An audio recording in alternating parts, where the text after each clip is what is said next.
Assalamualaikum warahmatullahi wabarakatuh. Perkenalkan, nama saya Alfitra Satura Ruhendi, NIM 41520120048 dari Fakultas Ilmu Komputer, Program Studi Teknik Informatika. Pada kesempatan kali ini saya akan mempresentasikan tugas besar 2 untuk mata kuliah pengantar cloud computing. Baik, untuk tugas besar 2 ini berkaitan dengan OnCloud. Untuk OnCloud sendiri merupakan salah satu aplikasi open source atau free yang dapat digunakan oleh setiap orang untuk content management system yang khusus dibuat untuk cloud storage atau penyimpanan cloud. Kemudian untuk fungsi utama dari OnCloud sendiri yaitu sebagai tempat penyimpanan konten di mana user dapat menambahkan file, folder, kontak, audio, galeri, foto, kalender, dan dokumen lainnya. Serta untuk OnCloud sendiri dapat menentukan user memberikan akses pada pengguna lainnya atau user lainnya, serta membatasi atau memberikan hak akses pada user tersebut, serta kapasitas penyimpanan. Kemudian untuk OnCloud sendiri memiliki perbedaan dengan Google Drive, di mana Google Drive juga merupakan cloud storage. Di mana untuk kedua sistem ini memiliki perbedaan, yaitu OnCloud memiliki license AGPL v3 serta commercial license. Untuk AGPL v3 sendiri merupakan atau Avero General Public License merupakan lisensi yang sama seperti GPL v3 atau versi 3 yang khusus dibuat untuk memperbolehkan pengguna menggunakan perangkat lunak yang didistribusikan melalui jaringan seperti website dan layanan online lainnya, di mana untuk OnCloud sendiri dapat digunakan dengan menggunakan hosting atau self-hosted. Sedangkan untuk Google Drive hanya memiliki commercial license, di mana untuk AGPL v3 sendiri merupakan license untuk aplikasi open source. Biasanya untuk aplikasi open source sendiri memiliki lisensi AGPL v3 tersebut. Kemudian, dalam proses implementasinya, OnCloud dapat digunakan pada server on-premises atau server fisik, hybrid, atau kombinasi antara server fisik dan cloud serta cloud. Sedangkan untuk Google Drive hanya digunakan pada cloud saja. Kemudian untuk data center, untuk OnCloud sendiri terdapat data center pada pengguna masing-masing atau berlokasi di Jerman. Untuk pengguna masing-masing dikarenakan OnCloud sendiri merupakan aplikasi self-hosted yang dapat di hosting oleh semua pengguna, dikarenakan aplikasi ini merupakan aplikasi open source. Sedangkan untuk Google Drive, cloud storage atau data center terdapat pada data center Google yang terpusat. Kemudian untuk desktop app, OnCloud dapat digunakan pada platform Windows, macOS, dan Linux. Sedangkan untuk Google Drive sendiri hanya dapat digunakan pada dua platform, yaitu Windows dan macOS. Baik, selanjutnya kita masuk ke instalasi OnCloud. Untuk instalasi OnCloud, untuk langkah awal dapat mendownload resource OnCloud pada web yang tertera pada presentasi, yaitu https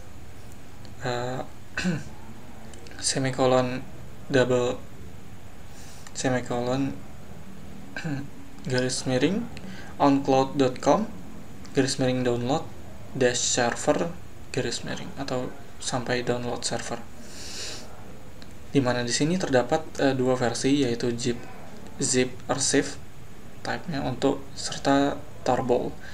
Untuk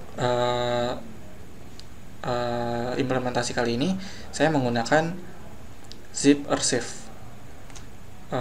serta untuk OnCloud pada implementasi kali ini menggunakan version 10.7, dimana dari versi ini terdapat security hash yaitu MD5, SHA-256 serta ASC. Selanjutnya, setelah resource sudah di-download dan diekstrak dari format zip, folder atau file on-cloud resource dari on-cloud tersebut kita upload ke hosting atau file manager yang ada di alamat hosting yang sebelumnya sudah kita daftarkan atau kita buat. Di sini kita dapat menggunakan aplikasi atau software FileZilla untuk mentransfer file ke file manager dengan menggunakan protokol FTP dengan port 21. Di sini untuk masuk ke FTP sendiri kita dapat menggunakan hostname dari yang sudah disediakan oleh hostingnya sendiri serta username dan password. Yang selanjutnya kita dapat masuk ke dalam public HTML untuk tampilan webnya, untuk on-cloud tampilan web yang kemudian akan di upload di folder public HTML. Untuk versi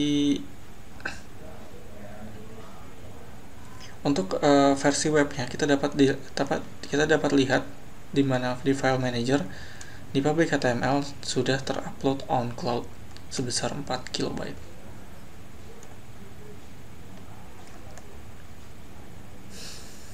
Baik, selanjutnya kita masuk ke untuk on-cloud versi 10.7 sendiri memiliki minimum version untuk PHP yaitu versi PHP 7.2. Dan sebaiknya sebelum menggunakan on-cloud kita melakukan pengecekan berapa versi minimum yang digunakan untuk PHP-nya. Di sini untuk on-cloud versi 10.7 sendiri menggunakan PHP versi 7.2, sehingga di sini saya melakukan penyetingan atau konfigurasi pengubahan versi PHP menuju PHP 7.4 yang dimana sebelumnya menggunakan PHP 7.0 yang memiliki alert deprecation warning. Setelah versi PHP diganti sesuai dengan minimum version, kita dapat membuka hasil hosting dari on-cloud sendiri untuk versi webnya. Namun sebelum itu kita lakukan konfigurasi database MySQL pada cPanel. Di sini kita membuat database MySQL yaitu Alfitra _oncloud, di mana untuk Alfitra underscore sendiri merupakan domain yang sudah disediakan oleh hosting dari pihak penyedia hosting. Di sini saya menggunakan hosting ID CloudHost dengan alamat domain masuk.web.id. Kemudian untuk database yang sudah dibuat sendiri selanjutnya akan digunakan sebagai penyimpanan data. Selanjutnya kita buat user untuk database MySQL yang selanjutnya kita tambahkan user tersebut ke database yang sebelumnya kita buat. Di sini untuk pembuatan user baru kita memerlukan nama usernya, kemudian kata sandi serta konfirmasi kata sandi. Dan di sini terdapat indikator strength password sehingga kita dapat mengukur seberapa kuat password yang kita gunakan. Di sini juga terdapat fitur pembuatan kata sandi sehingga secara random sehingga pengguna lebih mudah dalam menentukan password. Setelah itu user Alfitra setelah user dosen dan mahasiswa sudah dibuat, di sini kita tambahkan ke database yang sebelumnya kita buat yaitu on cloud. sehingga memiliki tampilan seperti ini, di mana untuk database on-cloud memiliki pengguna yaitu dosen dan mahasiswa. Baik, selanjutnya setelah melakukan konfigurasi database, kita masuk ke pembuatan akun admin. Di sini kita dapat mengisikan username yang ingin kita gunakan serta passwordnya. Di sini juga terdapat indikator penggunaan password, serta di sini kita dapat menentukan metode penyimpanan atau konfigurasi database-nya. Di mana untuk konfigurasi database di sini terdapat SQLite atau penyimpanan sementara yang bersifat kecil atau ya. Kemudian ada MySQL atau MariaDB serta PostgreSQL. Untuk implementasi kali ini saya menggunakan MySQL atau MariaDB dikarenakan sebelumnya saya sudah melakukan konfigurasi database MySQL.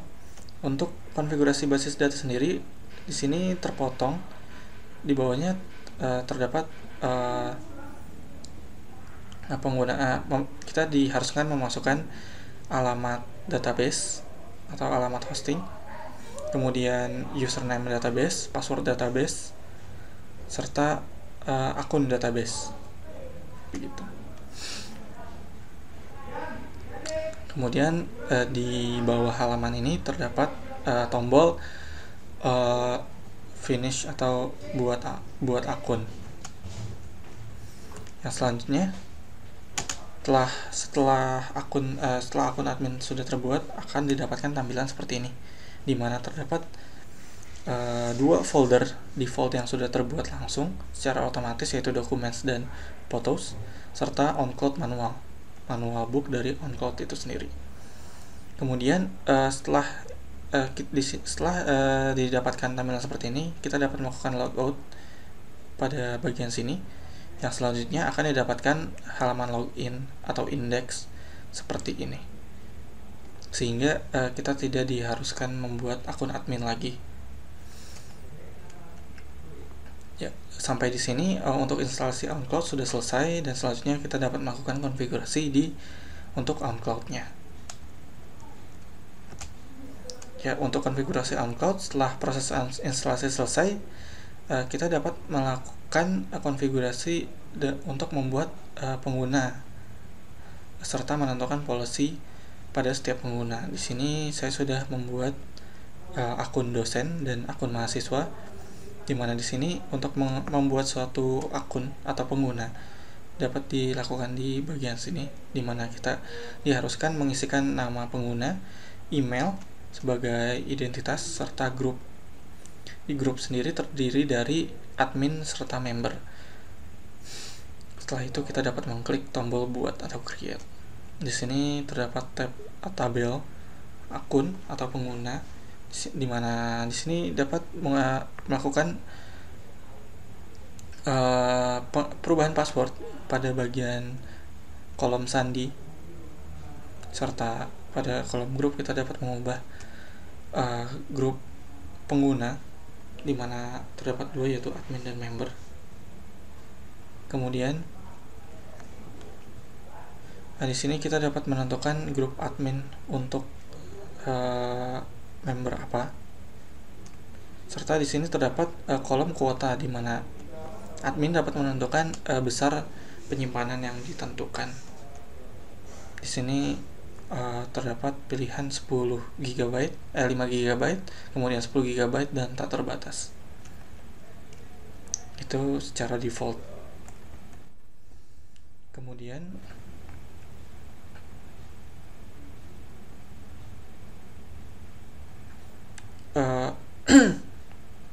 setelah proses instalasi sudah selesai, kita dapat setelah melakukan konfigurasi admin dan pembuatan akun atau pengguna. Di sini setelah dilakukan login masing-masing akun, di mana untuk akun dosen sendiri memiliki policy sebagai admin, serta dan untuk akun mahasiswa memiliki policy sebagai member. Di sini terdapat perbedaan, di mana untuk akun admin dapat melakukan konfigurasi user, di mana dapat melakukan penambahan pengguna, pergantian password, penggantian kuota penyimpanan, kemudian perubahan policy atau perubahan member sebagai admin atau member. Sedangkan untuk akun member yang tidak berperan sebagai admin hanya memiliki pengaturan umum serta tombol keluar. Baik. Selanjutnya, pada OnCloud juga kita dapat mengaktifkan penyimpanan eksternal. Di sini kita dapat mengakses di bagian pengaturan. Pada bagian admin kita dapat memilih penyimpanan. Di sini kita dapat enable external storage atau penyimpanan eksternal.